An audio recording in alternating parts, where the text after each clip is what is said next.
Namaskar, Jai Shri Krishna.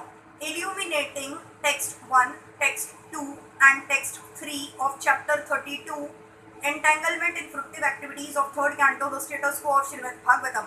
Text 1, Kapila Uvacha, Atha yo gruha medhi yan dharmane vavasan gruhe kamamartham cha dharman swan dogdhi bhuyah piparti tan. The personality of Godhead said, the person who lives in the center of household life derives material benefits by performing religious rituals, and thereby he fulfills his desire for economic development and sense gratification. Again and again he acts the same way. There are two kinds of householders. One is called the Gruha Medhi and the other is called the Gruhastha. The objective of the Gruha Medhi is sense gratification and the objective of the Gruhastha is self-realization. Here the Lord is speaking about the Gruha Medhi, or the person who wants to remain in this material world. His activity is to enjoy material benefits by performing religious rituals for economic development and thereby ultimately satisfy the senses. He does not want anything more. Such a person works very hard throughout his life to become very rich and eat very nicely and drink. By giving some charity for pious activity, he can go to a higher planetary atmosphere in the heavenly planets in his next life. But he does not want to stop the repetition of birth and death and finish with the concomitant miserable factors of material existence. Such a person is called a Gruha Medhi. A Gruhastha is a person who lives with family, wife, children and relatives but has no attachment for them. He prefers to live in family life rather than as a mendicant or sannyasi, but his chief aim is to achieve self-realization or to come to the standard of Krishna's consciousness. Here, however, Lord Kapil Dev is speaking about the Gruha Medhis who have made their aim the materialistically prosperous life which they achieve by sacrificial ceremonies, by charities and by good work.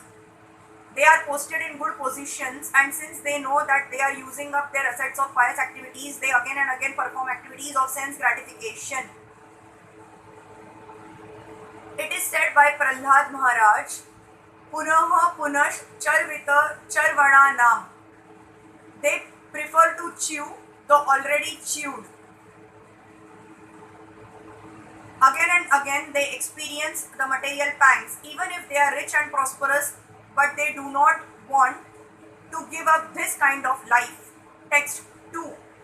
Sa chapi bhagavad dharmat kam mudhaha paran mukhaha yajate kratu bhiradevan pitrum shracha shrada dhyan vitaha. Such persons are ever bereft of devotional service due to being too attached to sense gratification, and therefore, although they perform various kinds of sacrifices and take great vows to satisfy the demigods and forefathers, they are not interested in Krishna's consciousness, devotional service. In Bhagavad Gita 7.20, it is said that persons who worship demigods have lost their intelligence. Kama is tais ruta jnanaha. They are much attracted to sense gratification and therefore they worship the demigods. It is of course recommended in the Vedic scriptures that if one wants money, health or education, then he should worship the various demigods. A materialistic person has manifold demands, and thus there are manifold demigods to satisfy his senses. The Gruha Medhis who want to continue a prosperous materialistic way of life generally worship the demigods or the forefathers by offering pinda or respectful oblations. Such persons are bereft of Krishna's consciousness and are not interested in devotional service to the Lord. This kind of so-called pious and religious man is the result of impersonalism. The impersonalists maintain that the Supreme Absolute Truth has no form and that one can imagine any form he likes for his benefit and worship in that way. Therefore, the Gruha Medhis or materialistic men say that they can worship any form of a demigod as worship of the Supreme Lord. Especially amongst the Hindus, those who are meat eaters prefer to worship goddess Kali because it is prescribed that one can sacrifice a goat before that goddess. They maintain that whether one worships the goddess Kali or the Supreme Personality of Godhead Vishnu or any demigod, the destination is the same. This is first class rascaldom and such people are misled, but they prefer this philosophy.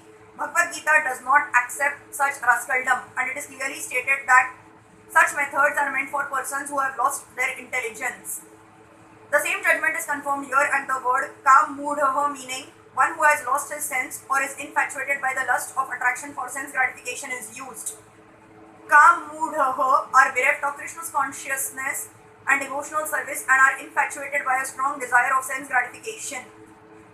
The worshippers of demigods are condemned both in Bhagavad Gita and in Srimad Bhagavatam.